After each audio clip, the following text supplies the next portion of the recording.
For today's video mga kapares, isa na namang simpleng lutong isda ang ating gagawin ngayon, pananghalian. Kaya't ito nga, sinimulan ko na ang ihanda yung ating mga lulutuin. At ito yung isda na nabili natin na tulingan. At syempre dahil marami pa rin tayong kamyas dyan na tanim ni Ate Marlene, ay ito nga, kumuha na naman tayo para magamit natin. Kesa nalalaglag na lang sa puno, ay ito nga, gamitin nating pang-asim. Libre na tayo dito. At sariwang sariwa pa yan mga kapares. Kaya nga ito na, ihanda na nga natin lahat. At ganito na nga yung ginawa natin sa isda mga kapares, ay hiniwaan lang natin ng ganyan. Nabili ko yan sa halagang 180 pesos. At sana nagkaroon din kayo ng idea sa lulutuin natin mga kapares, dahil ako personal ko lang din naman tong idea. Basta kayo, kung mas maganda pa ang gagawin nyo, nasa inyo na yan mga kapares. At nilatag ko nga lang yung ating mga hiniwa nating kamyas. Ganyan nga, inayos ko lang ng maigi, sabay lagay na natin yung ating mga isda. Kung gusto nyo nga, yung naiprito na nga yung ating tulingan, nasa inyo na yun mga kapares. Ako, nagmamadali lang din kasi ako magluto.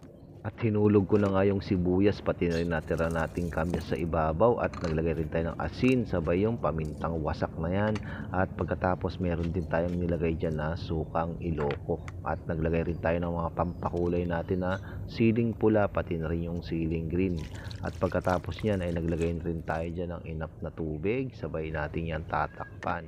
At ito na nga, ay pinakuluan lang natin yan ng 10 minuto. At tignan nyo naman mga kapares, no? Chinik lang natin yan. Tapos pwede rin natin yan tikman para alam natin kung ano yung dapat nating ilagay. At makalipas pa rin ang 10 minutes, ay ito na nga siya mga kapares. Kaya para naman sa akin ay may goodness na, kaya sapat na to. Kaya ano pang hinintay natin? Mangantay yun mga kapares.